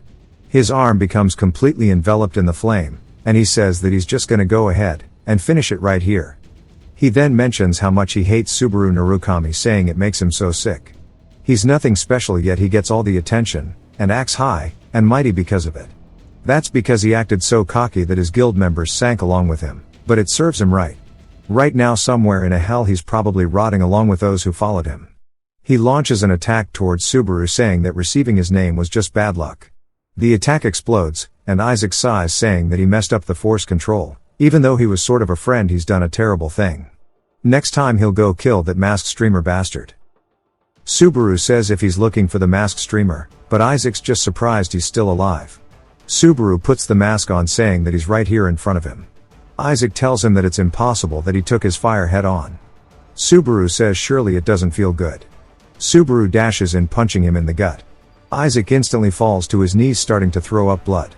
Subaru says that he shouldn't have badmouthed his friends. Isaac asks himself why he's coughing, saying this can't be. Subaru then tells him that he's the real Subaru Narukami from Blue Earth. Isaac tells him to stop fucking around, and spit it out, asking if he's saying he's the streamer that's been going around. He says his lightning's not even that great, especially if trash like him managed to learn it. There's no way someone at that level can beat him. The fact that a piece of shit weakling who doesn't even come close to his level learned it means that he's above even Subaru Narukami of Blue Earth, it seems. He stretches his hand out towards him, asking him if he thinks he's wrong. The same second his hand gets sent flying into the air with a single strike. Isaac looks down at all of the blood, and begins to grow panicked. Subaru says that's not what he was asking. He's amazed he can yap so much while avoiding his question. He points the blade to Isaac's throat as Isaac asks what he's talking about. Isaac then starts to recall how he keeps talking about Subaru Hosoi in third person, and begins crying, saying there's no way, asking if he's really Narukami. Subaru slices him across the chest, saying that playtime is over. As Isaac begins to bleed out, Subaru says that he's given him more than enough service, and with this Hosoi should be grateful for letting him borrow his body. He heads back to the inn as people ask if it's another Narukami fanboy or something. They don't understand how he's not ashamed wearing that in public, then they mention the fact that he's streaming. But he says he'll stick to the policy of not showing his real face. It's a huge advantage that the opponent doesn't know who he is. We then hear Hatsuka saying that she's sorry for making him wait. She begins to look super nervous, saying she's the one who contacted him, as a manager from Southern Entertainment. They shake hands, and she says she's honored to meet him. She mentions that he really does resemble the original Subaru Narukami. It's as if he came back to life. Then she wonders if maybe he's hiding his face, and he's super handsome. Subaru asks if something's wrong. She starts to get flustered, but recalls John yelling at her that she must maintain a really good first impression. But it's too late, she's already messed up. She starts to feel panicked, and Subaru asks if she was a fan of Subaru Narukami. She says absolutely. He tells her he's not the real one, so to please relax. She says that she's his fan too. She's been watching him since he had 0 viewers. She was actually his first. She was along the ride all the way from the first bat he killed all the way up to now. All of his movements have been so refined she could tell that he was going to make it big, since she starts naming out pretty much everything that happened. Subaru says she remembers more than he does. He was so clueless back then, it's amazing she was even watching. She says that she thinks it was fate. That's why she went directly to the company, and pleaded to be his manager. She says from here on out she'll act like a pro to win his trust. Reaching into her bag, she tells him the contract's prepared, and since he's probably busy, she'll summarize for things like ads, events, streams, clips, etc. They will all create with some added value that can be generated using his icon. Subaru asks what he needs to do, and she says that he should just continue streaming as he has been. He asks if being a streamer is this easy, and she says that it's because he's the first to master lightning. Also, starting with John, their department head, her entire company holds him in high regard. She tells herself that she needs to go for the final push. She asks if he thinks the terms are satisfactory, but he just asks if all the managers are like her. She says no, everyone else is much more reliable and professional. She's not saying that she isn't, but they're much greater. He says that's not what he meant when he asked. She says based on the aura he's giving off, he's no ordinary player. She wonders if she can even do anything. Subaru though is just thinking about the next steps because he can't stay resting. Hatsuka starts to pout, saying she gave off a horrible impression, so he might refuse. She doesn't know what to do. He says that he understands well that she is someone he can trust. She starts to get excited as he tells her to take good care of him. Her heart starts racing. She can't believe that he agreed, saying that she's the one who should be saying that. A little later he goes live. We see he has 700 viewers off rip. He asks if maybe this is because of Hatsuka's announcement, and if that's the case he should just get started immediately as he's on stage 6 called Legend. I understand now that earlier when I said that he was on stage 8 I was confusing the floors and stages. He's still on floor 2, but each floor has multi-stages. My bad, gang. Inside of a tent we see Peleus and Falcon, as well as other soldiers. Peleus asks if there are benefactors on his way. Falcon says he is, and some of the knights say they have doubts, wondering if they should even trust him because he's not a knight, but also because it's hard to believe that an outsider who suddenly appeared defeated the giant race's boss by himself. They tell Peleus that unless he saw it himself he might just be deceived, but also it might not even have been the boss, but a minion. Peleus yells, asking them how they could say such a thing, and one of the soldiers tells him that the benefactor has arrived. Peleus runs over asking if he's feeling alright, but Subaru says thanks to him he can walk normally without needing any help. Some people start openly mocking him, saying that he doesn't look that strong despite having apparently beaten a giant, His mask as well seems suspicious. Subaru says that it seems they can't believe he defeated it, or perhaps they don't want to. We also learn that by him taking a pre-saved pose she can adjust the microphone frequency so that only the viewers can hear her voice. Subaru says that this is a pretty useful feature in a boring situation like this. Subaru calls them impudent, and chat says that he does have some crazy confidence. A man then stretches his hand out wanting to thank him, introducing himself as Dale. Subaru says that it's nice to meet him. Dale says he was protecting the village, but everyone was trampled. Subaru asks what he means, and Dale says they were all trampled by that guy. Subaru asks if he's trying to say there's someone more dangerous than the boss. Dale says yes. Most of the giants here now are more like the thoughts, or traces they left behind, however the giant that appeared after the boss he killed is different. He is close to the giants of legend, and he can't believe such a thing remained. People in the chat say that if this is the truth he is comparable to someone on the 8th level. Subaru tells them all they have no choice but to defeat it. He says that he must be quite confident, but that is an impossible request, and that he can only say these things because he hasn't faced it yet. Peleus yells saying that there is a legend passed down from ancient times. At the summit of Millennia Mountain a fragment of lightning is hidden, and the only one who can find it is who he believes Subaru to be. We get a flashback to the village being absolutely ran through by the attack on Titans from Temu. The giant says this is all for his son. He grabs a handful of humans, and squeezes them into juice saying he will send him to rest with human blood. Turns out this is happening in real time, my bad. And Subaru sees him. They say that the one he defeated earlier must have been his son. Subaru says that this test is seriously trying to kill him, and the chat agrees. Peleus told him that it will probably take 3 days for the giants to reach here, if he can't find the lightning by then to just escape, as that is the only way to protect his life. Subaru has Millennia Mountain saying that to defeat the giants he needs the power of lightning. It might be the key to this trial. They tell him that it's okay to fail as he can retry it, but he says no, there is no trial in this tower that he cannot clear. He realizes that he said one of his old catchphrases, and people in chat say that sounds pretty familiar. He then gets spammed with credits for missions, and he's glad he wasn't found out by the catchphrase. He stops the horse from moving, causing it to calm down, and he hops off saying that a fragment of lightning is hidden somewhere here. He looks up at the cliff face, and puts his hand on the side. Peleus says the lightning fragment is something that appears in legends, whether it's a special power, item, or even a person. The reality is they know nothing. Subaru asks if he knows how to obtain it then. Peleus says that unfortunately all he knows is the location, and the mountain of the legend, but one thing he is certain of is that the one who once wielded lightning annihilated the giants. Back to Hatsuka on the phone, John asks what happens, and she yells saying that the contract has been finalized. He laughs saying that she did great becoming a proper manager. She says that's right, with this she's respectable. He tells her that he met with Hawkeye as there is something he needs to discuss with her. She just lays in the bed saying that she's finished the job, so it's time to watch the stream, and we see her eyes start to sparkle up. She says watching on screen, and also seeing him in person, this is like an ultimate nerd's delight. That is when Subaru said the catchphrase, and she was surprised. She jolted up in bed saying that something from 20 years ago came out so naturally. Back to the mountain, lightning starts striking as Subaru is trying to punch his way through the mountain. People in the chat ask what he's doing, and he says he needs to figure out which one is sturdier, his fist, or this rock, as he starts bashing into it, each punch heavier than the last, until he smiles saying he found it. People in the chat ask what it is, and he says of course they'd be wondering. The sensation doesn't come through on stream, but it has a massive lightning power, and it's strongly calling out to his lightning from beyond this door. He can tell this is where he has to go. He walks towards it, and chat says that he should try opening it. When he puts his hand onto it, he starts to release his lightning, saying that was an obvious hint. In other words, the real trial will probably take place inside. As he generates lightning to open the door, chat asks if he's really trying to break it, and he tightens his fist saying that if it's calling out to him this intensely, then he'll answer that call gladly, and he throws the lightning bolt directly towards the top of the door. It starts to resonate with it, sending a shockwave throughout the entirety of it, opening it forcibly. Subaru stands in front of it, and once it's fully ready he starts to head inside. A status window says that he's entering the path where lightning walks, and he cannot leave until the stage is cleared.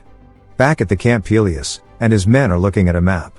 Dale asks if he really thinks he'll obtain lightning for real, and Peleus says that he's sure of it. Dale says even though he's an outsider he sure does place a lot of trust in him, and Peleus says that he's already proven his strength, and there's no room for doubt. Someone else yells saying, so what if it's lightning? Either way they're all going to die as they just don't understand the kind of power that giant has, and he experienced it firsthand in the village.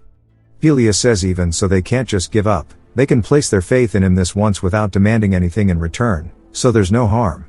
The man starts tearing up saying it's easy for him to say, and then they hear a scream from outside the tent.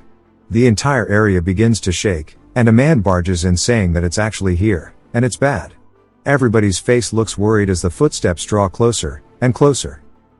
Back to Subaru in the cave, he wonders what it wants him to do in here as it's completely empty.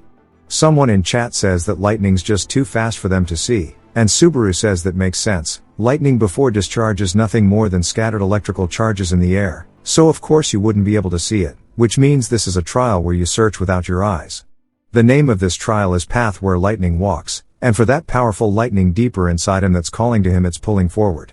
He then realizes it, and gets ready, grabbing a rock saying that this trial is probably lightning that can't be seen with the naked eye scattered throughout the air, and the deeper he goes the stronger it will react. As the rock disintegrates into the air he says he guesses there's no choice but to move forward, that the trial sure does have a bad taste, and they're trying to test his endurance. Basically if he can't endure it he will die. People start donating, registering it as a mission, while others are just gifting saying that he should stop because the lightning he acquired might disappear, but Subaru doesn't care, he thanks them anyways for the rewards, and heads forward. Back to that remote hideout of Shigere's we see him watching the stream thinking about something before the door gets slammed open. He jumps, and hides his phone instantly. The woman asks why he's hiding it saying that he must have been watching porn. He says he's not hiding anything, his eyes got tired, and she says that when he lies his hair grows faster. She tells him to stop saying weird things, but ever since he said so she stopped watching the stream, but she can't help it. He says he sees, asking what she's here to do. She asks if he's really trying to say that she can't relax on the sofa, and then he hears Subaru's voice coming over his phone, and he starts yelling trying to cover it up. She asks what the hell's wrong with him, he tells her to relax, and not to mind him as he mutes the stream. He says that she's more stubborn than anyone, she gets annoyed, and starts to leave. He asks where she's going as she can stay longer, she can eat some bread, or lie down if she wants, but she heads upstairs, and slams her door. He sighs saying that he was almost caught, if she knew he was watching the stream she'd make a huge fuss, and he doesn't even want to imagine it. Even if their positions were reversed Subaru would never forget about them, not the way he talks, as well as his personality is just like the Subaru he remembers, but Subaru was never this desperate to farm credits though, and he wonders what the hell this even is. She then puts her hand on his shoulder saying that he should be asking himself that, asking if she was really meant to not notice that he's trying to fool her, he's 100 years way too early. He realizes he screwed up. The status window tells him to carve out the path of lightning. He continues walking forward until he feels a strong surge at his feet, and electricity starts to zap him all over. The progress is now at 2.3%. His hand begins to tingle, and he says this sensation is familiar. When it comes to lightning he's handled it more times than he can count, and he just lets himself succumb to it as he continues walking forward, as there's a long journey ahead. The progress slowly continues to climb, and he says that knowing how far he is from the goal is already really kind of this trial. He tells chat that he probably won't be able to read any messages from here on out, as reaching the goal is his priority, but if possible he wants to aim for even more. As he continues walking forward we see Hawkeye watching it all, thinking about something, and that was John telling him they should collab together. Hawkeye says it's special because John hasn't handed him a project in quite a while. We get a flashback to their little cafe date thing, and John told him that he always mentioned it to him that in streaming entertainment you can only do half the work. Hawkeye says that he already knows that there's a lot of other facts that determine popularity, and John says he knows, but Subaru's streams feel less like chatting with fans, and more like a veteran player's vlog, and while he may be a rookie streamer all he needs to do is run his usual spectator-style content, and it might be a real opportunity to ride the comet, and become a star that rises alongside him. Hawkeye looked genuinely surprised by that, thinking that he ran away here because he wasn't confident in climbing the tower, but he also wanted to become greater than anyone else. But he does wonder if he can become a star like the old members of Blue Earth. He then hears Subaru grunting, and snaps out of it, asking what the hell he's doing in the middle of work, and he asks him if he's even sane, as Subaru is continuing to push forward, but slowly accumulating wounds all over his body from the lightning. But no matter how bad the wounds get he continues marching forward towards his goal. We see him panting, saying that the stronger the lightning the deeper it penetrates into the body, but it should be more than enough. The smallest meridians throughout his body, including his heart, is beginning to flow with lightning. The progress is now over 20%, and the minor meridian activation is in progress. He gains a +1 to magic due to the lightning settling in his body, saying he will master this no matter what. He explains that the Ren and Du channels are the body's central pathways, while minor meridians refer to the small vessels connecting the whole body, and now that they have opened it means that the internal energy has reached every corner of his body, and that the original body's owner didn't undergo the purification of minor meridians, so he had to take a shortcut. He gets struck with the electrocution status ailment, and he says normally he would do this with his own mana, as relying on external lightning makes it easier, but brings unimaginable pain, and blood starts pooling out of his mask. In every step he leaves is a bloody footprint behind him. We see Hatsuko watching in her bed, asking if he's really trying to do that here. While moving his body, and relying not on his own mana or inner force, but on external power, she knows the pain must be unimaginable, and people can't even stay seated after watching this. Anybody else would have already fainted at this point, and even if dying in a trial doesn't affect reality, the pain still feels the same in real life, so why is he going this far? She can't understand it. He's now at 50%, and the activation is still in progress, but he gains another +1 to his magic. He says that it's all his fault, and it's like he's the one who killed them, and he always told them that there was no trial that couldn't be cleared, and not to worry, as in the end he's the one who wins. He said this before they entered the 8th floor, and he realized that if he hadn't said something so careless, as he starts crying tears of blood, none of them would have died. He recalls Kazuki's smug face, and pushes forward out of pure anger, saying that it's all his fault. He falls onto the floor eventually. He then starts to dream about an open field in front of him. He looks around wondering where he is, and spots all of his friends camping by a tree. His heart starts to race, and he yells out for them. Calling out each and every one of their names, he runs through the field saying that maybe it was all just a dream. He starts to tear up saying that he knew it, and he tells them that he had a disgusting dream, and he wants to tell them about it. But when they turn, their faces are nightmare fuel, and they start blaming him for their deaths, saying they didn't want to die. Subaru looks horrified. It continues with Chino saying that after acting all high and mighty he should have protected them in the end. His heart starts to race more as the campfire turns into a deep dark red, and he begins to develop cold sweats. As he watches them all get engulfed by the flames, they start burning alive, screaming, and he calls out to them, but they start turning into ash, and he yells telling them not to go as he drops to his knees. He begs that they just wait, as he wanted to still look at their faces. He then wakes up, and starts to stand back on his feet, saying that this is the hallucination they say often happens during the opening of the meridians, and he almost fell into key deviation. His progress is now 98%. He gains another +1 to his magic, and he says that he doesn't know who created this ridiculous trial, but he's glad that they are reminding him of the reason he is living, and that is solely for the sake of killing Kazuki. Meanwhile, back at the town, everybody looks horrified as they stare up holding any weapon, as a giant is now standing over their gate grinning at them, and they start to wonder if that's the real boss. One of the soldiers says that the masked man ran away in the end, but Peleus yells saying that their benefactor will definitely return. He's tired of the fact that they keep doubting him and judging him. They try to explain it, but he says that they should feel ashamed. This isn't very knight-like. Dale puts his hand on his shoulder saying it's just as he says, and before blaming others they need to protect the village as that is their duty in the first place. He draws his blade saying that knights are not the ones to be protected, but the ones who protect, and he leads the charge saying that if they are going to die they might as well do it with honor. They start charging in. Back to Subaru, he's now at 99% for the progress. What he spots is a lightning orb. He says he doesn't know what that is, but judging by the fact his progress is almost maxed out, that has to be the real goal. His fatigue is now at 97% as he's bleeding everywhere, and he says that he needs to continue going forward. The status window warns him that he needs to recover his fatigue as it's too dangerous to continue, but he does so anyways. We get a cool transition back to Dale leaping straight up over the wall, and slicing the giant's leg. Blood starts to spew out as the giant screams, and slams down where he was standing. Dale manages to avoid the attack as Peleus charges in, saying that he'll deal with the rest. He leaps off the giant's knee heading straight for his head, and he readies his blade before tightening his grip, unleashing a cross slash across the giant's face. He starts to cut it into pieces as it falls backwards, leaving chunks of its head in the air. As it hits the ground, the soldiers say that they actually did it, and they defeated the final boss. They start kicking and stabbing it, calling it disgusting as Peleus thanks Dale. He says the most dangerous one he was wary of is now dead, but Dale tells him that he's wrong. This is not the giant he was talking about. The soldiers who have been shit-talking Subaru the entire time say it wasn't a big deal, but Lord Dale and Peleus are amazing.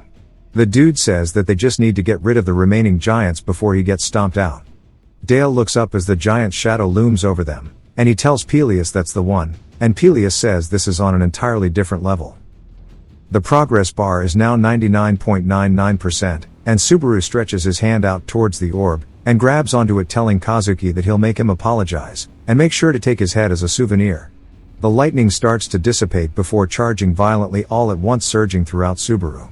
He says finally it must be over, but his eyes then jolt open in pain as the opening of his meridians have been completed, meaning that his magic power has been amplified by 20%, but this applies to the activation of all of his skills too, and a +2 to every single stat. He says that if it was going to hit him again it should have at least given him a warning, as he falls backwards onto the floor. He has now cleared stage 6. We see John watching this all, saying there's a limit to recklessness, and it seems like this one isn't really cut out to be a streamer. That is when Hawkeye gives him a call, and he says that he was just watching the stream. He says that he's glad he saw it too, and that shit's insane. John says he's way too excited to explain it properly, so he can understand. Hawkeye says that this person is seriously a star among stars, both as a player and as a streamer.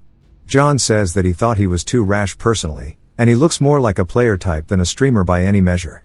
Hawkeye says that's exactly it. The core concepts that viewers are craving from the stream is that he was a player just like what the original Subaru Narukami was, and eventually he'll reach the same form, making the viewers even crazier as they were witnessing the birth of his second coming. John says that is crazy. Back to the stream, Subaru is now standing back up, and the chat's glad he's alive. Though he does look up, his vision's a little blurry, and he says that his fatigue is still pretty high. We see it's at 81, and he's glad that it went down, thanks to a stat increase, and while the last lightning was unexpected, the results are pretty good overall. The status window says that since he's cleared the mission, he claims all the mission rewards from the chat. He now has 20,000 credits again. He says it's piled up, but it's not enough to raise his skill level, but maybe if he takes down that giant he'll get it, and thanks to the power he's now obtained it'll be the key to defeating it. It's called Lightning Spear. It's a legendary rank weapon, and it's an ancient spear forged by shaving down lightning. It only has a single use, but it fires a single massive strike. Subaru says as a single use item it's something you don't see even on the 8th floor in a place like this. It's crazy. He says it doesn't look anything like a spear, but it has the power of a nuke, and for high rank items their forms can sometimes change based on conditions, but it's time for him to go take down the giant. Back to Peleus, we see his face full of horror as the giant's eyes glare down at them, and then it raises its head, and looks up into the sky before yelling. For some reason it's also called Greg, just like the wolf, or maybe the translation is just straight ass. The guy who was crying about it earlier starts laughing, running to the foot. Peleus asks what's wrong with him, and he says he already told him that they don't know anything, and he bows to the dude's grippers, saying that he's not like those other foolish humans asking for mercy. I wish I could smell them. The giant Greg asks what he means by God, and why he's lumping him together with those vile filthy creatures. The guy realizes he made a mistake, and Dale tells him to move. He then tells Peleus to hurry, and take the villagers, and run as far as he can. Dale looks up like that William Dafoe meme as Peleus yells out for him. He gets crushed, turning into a meat crayon, and chunks of him fly past Peleus. Peleus says he can't see a path of victory as their escape route is also completely blocked off. He thinks about it, wondering if this is the end, but grits his teeth, saying that he knows who killed his son. The giant asks who it was, and kneels down trying to get a better answer. Shaking, Peleus grabs his blade, and points over to the mountain, saying that the human who killed his son went that way to gather the power to kill all of them. He hopes that he gets fooled, and goes over there. But Greg looks over for a second before saying he knows it's a lie, as there is a falsehood mixed in his words, and asks if the human who killed his son isn't there, or if he pointed in a random direction with that pitiful sword. He tells him to answer immediately before we see a massive lightning surge atop the Millennium Peak. Greg turns, and so does Peleus, as the sky starts to swirl violently, striking down directly onto the tip of the mountain. Peleus says that has to be his benefactor, but it's now time for stage 7 lightning to actually begin. Subaru says that this is the final stage of the 2nd floor, and if something even stronger than this bastard shows up, there's no way they could call it a 2nd floor trial anymore. The chat tells him that they should run, as there's no way they can fight that thing because he's massive even from atop the mountain. Subaru tells them it's okay, as there's no need to overthink it, he only needs to land a single blow, and his current self can deal with that opponent, and he needs to stop it before some day arrives. He starts the lightning spear charge up. As it starts to fly straight into the sky, that is when Pelias saw it, and the sky itself began to charge, and swirl violently as it was forming directly in his hand. As the startup rate was slow, it still accumulated fatigue until it continued to form itself within his hand. Subaru walks up to the edge of the cliff as it's still forming, and readies himself. The spear continues to gain power, and the wedge of greed tries to resist it, but it fails because it's too weak. He starts to spit up blood, saying as he thought his skill level is too low to use a legendary item. Fatigue is now 88, and the startup rate is only at 50%, and he says that he needs to endure this with his body. Chat says he's done nothing but get his shit rocked this entire stage. Subaru looks up asking if the giants finally noticed, but it'd be unreasonable to expect it not to with how flashy it's been. It's now at 78%, and we hear Greg shocked by the fact that somebody's wielding lightning, and he says that he sees the one who killed his son must be him. As he starts walking forward, Pelias yells telling him that he's his opponent, but when he turns around he realizes that he still has the rest of the giant tribe to deal with as they're stomping at the villagers. Greg tells his son Ilda that it must have been painful, but that pain is something that he'll make sure is paid back as he starts hauling Absolute Cheek straight towards the mountain. Greg screams as he starts swiping away, deleting forest, and the spear is now at 88% as Greg is getting closer with every step. Subaru says the probability of it hitting is 50-50, and he can't look away. As he recalls one of his guild members telling him that he can never look away no matter what happens, a spear throwing starts from there, and throwing in a straight line or an arc eliminates such unnecessary thoughts, and there's no need to even try predicting. Trajectory doesn't matter either, nor does the shape and weight of the spear, and he already knows that he's different from other spearmen because he is him after all. It's now at 95%. He continues to recall the spear throwing lessons, and his boy says that he won't be throwing a normal spear anyways, then it'll be easy, as he doesn't have to throw it, he needs to blast it. Greg starts climbing up the mountain bare-handed, and Chat tells him to throw it as he's going to die for hesitating. Subaru says he has to wait until the last second, as Greg continues to climb up.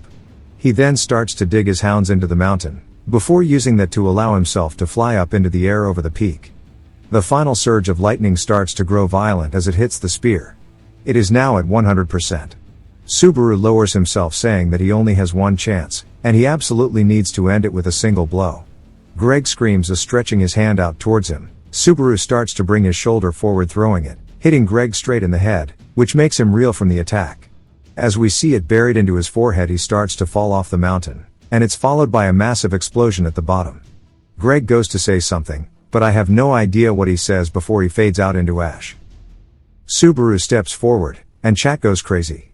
Now that he has defeated the seed that swallowed lightning, he has cleared the 7th stage, gaining level ups, and tons of stats as well as 5,000 points, and the Heart of Lightning. Subaru wonders what exactly this is, and as it starts to glow brightly it blinds him, and when he closes his eyes he reopens them only to be brought into a subspace that is completely purple with a giant deity looking down at him. His heart starts to ache, and he wonders what's going on, and he can't speak. His body won't move either as multiple deities now appear, and they are all staring at him, but their names are question marked out. He wonders if they are trying to say something to him, and as the Heart of Lightning continues to glow in his hands, the sky eventually fades back out to the sky he is familiar with. It then begins to start the main scenario called Lightning, and it tells him that he can find clues in the village using the Heart of Lightning. Chat wonders why he is just sitting there, saying he must have fainted again, and he wonders if that was a cut scene or reality, and he apologizes to everybody as he stands back up. He says that he needs to go accept the credits, and as he starts doing so he now has over 40,000. The chat tells him to head to the village, but he says that he is going to end it here as he is a bit tired, and he will see them next time. He ends his stream. The next day he is in the inn as Hatsuka says that was really good work. He asks if it was okay to end it like that, and she says that it's fine, and that he didn't realize it yesterday when he was streaming, but it peaked at over 3,000 viewers. He says that he was focused on the actual trial so he didn't see the numbers at all, and she tells him that he shouldn't worry, it was just meant to be praise, but she is more surprised that he detached his mask to drink. She says that for a rookie streamer to break through 3,000 viewers is amazing, and the timing to cut the stream was perfect too. He says that the part everyone is most curious about would be the next steps. It's like people staying curious for a drama's development. She asks if he did that on purpose, and he says that it was partially thought of in the moment, but he plans to check the rewards with the viewers in the next stream, that way he can act naturally surprised too. She smiles, saying that he actually gets it, and that John's worries were unnecessary. She has a present for him today, and he asks what it is. She says it's one he can't refuse, it's a very special present after all. If you've watched till the end, comment, capybara, to let me know. Subscribe for more videos like this, leave a like or a comment to help the channel out. Thanks for watching.